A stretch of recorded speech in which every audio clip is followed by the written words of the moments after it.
By 1947, Palestinians had still not recovered from the devastation of the Arab Revolt of 1939. The British response had been brutal, leaving 5,000 Palestinians dead, 15,000 wounded, and more than 100 executed by hanging. British forces had bombed villages, demolished homes, tortured and penned villagers in barbed wire cages to die of dehydration. In contrast, when a Zionist militia insurgency against the British resulted in 140 British soldiers killed in bombings and assassinations, the response was strikingly different. A few dozen fighters killed, 11 hanged, and no collective punishment, no bombed Jewish villages, no systematic destruction. The kid glove treatment left the Jewish militias free to arm themselves and expand, and by 1947, the Zionists commanded a disciplined, well-equipped force of more than 40,000 fighters. The Palestinians, by contrast, relied on local village defense committees and a poorly equipped, underfunded paramilitary force of about 1,000 fighters called the Army of the Holy War. Beginning in January 1948, various hastily organized volunteer brigades under the name of the Arab Liberation Army began crossing into northern Palestine, and within 3 months had grown to over 3,500 men. But their lack of a unified command, poor equipment, and lack of training were no match for the Jewish militia's mortars, armored vehicles, and coordinated centralized command. Much of what follows comes from Israeli state archives declassified in the 1990s. Israeli historians researched these documents and confirmed what Palestinians had been telling the world all along. Horrified by these revelations being made public, the Israeli government has since reclassified many of these archives. Our story starts when the United Nations voted to partition Palestine on November 29, 1947. A systematic campaign of urban terror and rural massacres followed. Zionist militias bombed crowded markets, buses, cinemas, and coffee houses. At Al-Qissaz and Sasa, Palmach units blew up homes as families slept, killing over 70 villagers, most of them women and children. At Balad al-Sheikh, Haganah forces dragged men from their houses and executed them. Arab attacks were far fewer but no less deadly. The Ben Yehuda Street bombing in Jerusalem killed 58 Jews and wounded hundreds. Meanwhile, David Ben-Gurion had gathered an ad hoc committee of military and security advisors called the Consultancy. The committee formulated Plan Dalet, a military strategy to forcibly empty every Arab neighborhood and village and secure them for the future Jewish state. They began on February 15th with a test run before Plan D was finalized. The villages of Kizaria, Barat Kizaria, and Kirbat al-Burj were chosen because they were defenseless. It took only hours to execute the order to occupy, expel, and destroy them, while British troops stationed in police stations nearby looked on and did nothing. Plan Dalet initiative was Operation Nakhshan. A force of 1,500 was mobilized to open the Jerusalem-Jaffa Road, destroy the Arab villages in the area, and expel the Arab population. On April 6th, the Givati Brigade and Palmach units took Al-Kastal, Saris, and Colonia. In Saris and Colonia, the houses were dynamited and the population expelled.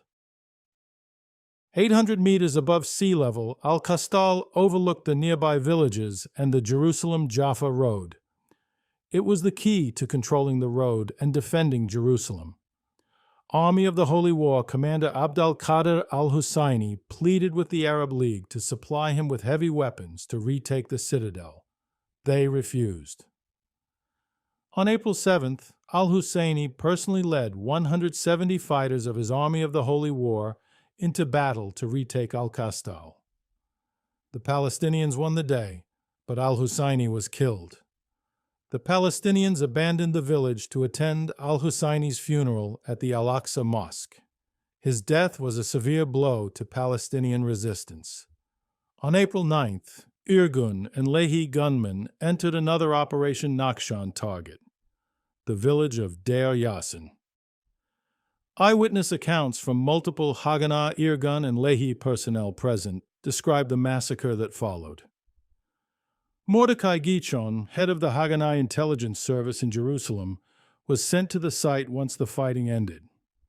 In his internal report to Haganah High Command, he wrote that Lehi fighters testified to the barbaric behavior of the IZL toward the prisoners and the dead. They also relate that the IZL men raped a number of Arab girls and murdered them afterward. From the Lehi archives comes Yehuda Feder's letter. In the village, I killed an armed Arab man and 2 Arab girls of 16 or 17 who were helping the Arab who was shooting. I stood them against a wall and blasted them with 2 rounds from the Tommy gun.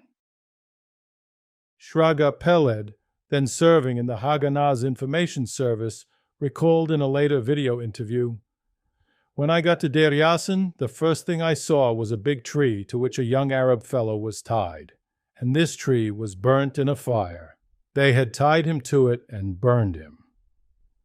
Yorat Saban, a youth brigades member at the time who later became an Israeli cabinet minister, was sent to bury the corpses before the Red Cross arrived. "I don't remember encountering the corpse of a fighting man. Not at all. I remember mostly women and old men."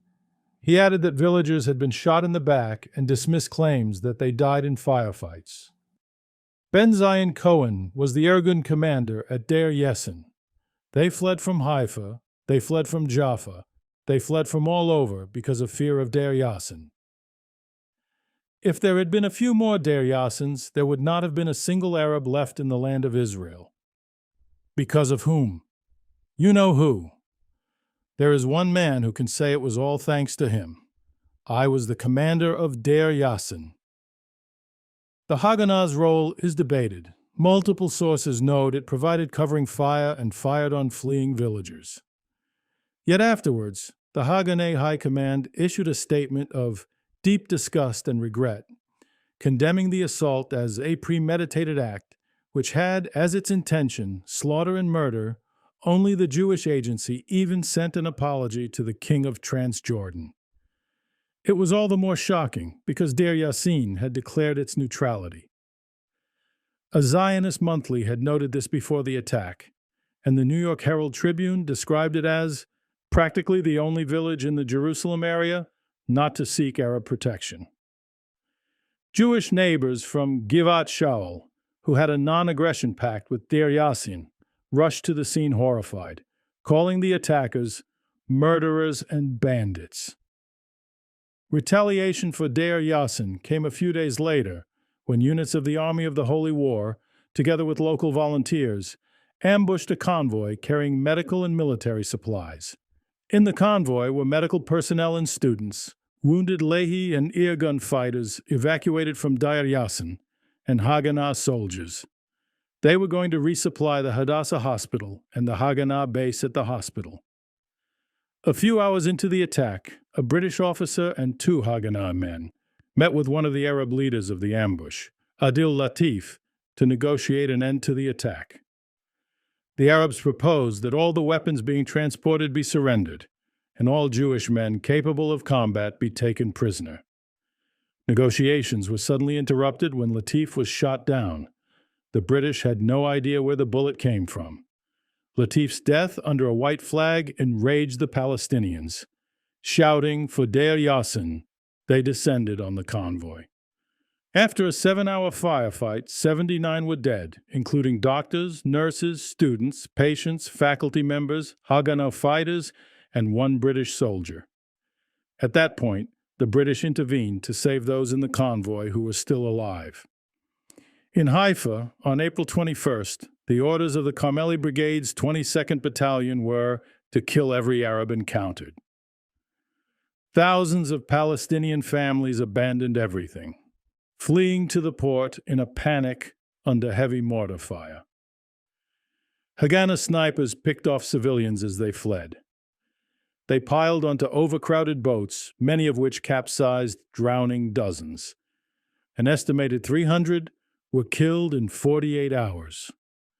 When 300 Palestinian villagers tried to march to Haifa's aid, the British blocked them. 700 troops of Jordan's Arab Legion were stationed in Haifa, brought in at Britain's request to cover its withdrawal. While Haifa's Arabs were shelled, sniped, and driven into the sea, the Arab Legion stayed in its barracks, doing nothing. In the final weeks before May 14th, Zionist offensives expelled over 150,000 Palestinians from Haifa, Jaffa, Tiberias, and Saft, herded thousands into barbed wire enclosures, massacred villages at Ain al-Zaytun, Abu Shusha, and Burair, and left hundreds of towns and villages in ruins and emptied of their people. From the end of 1947 to May 1948, Zionist militias were responsible for 79% of the attacks on civilians, and 85% of the civilian fatalities were Palestinians. The conduct of the British forces and their failure to lift a finger to protect mandate citizens was, as many British politicians were later to admit, one of the most shameful chapters in the history of the British Empire in the Middle East. Up until that point, the Arab League's only response, aside from protests at the UN and empty rhetoric, was to fund a token force of Arab volunteers. Jordan blocked arms to Palestinian militias as the king had designs on the West Bank and didn't want any armed Palestinian resistance. Mass demonstrations demanding action on Palestine shook every Arab capital.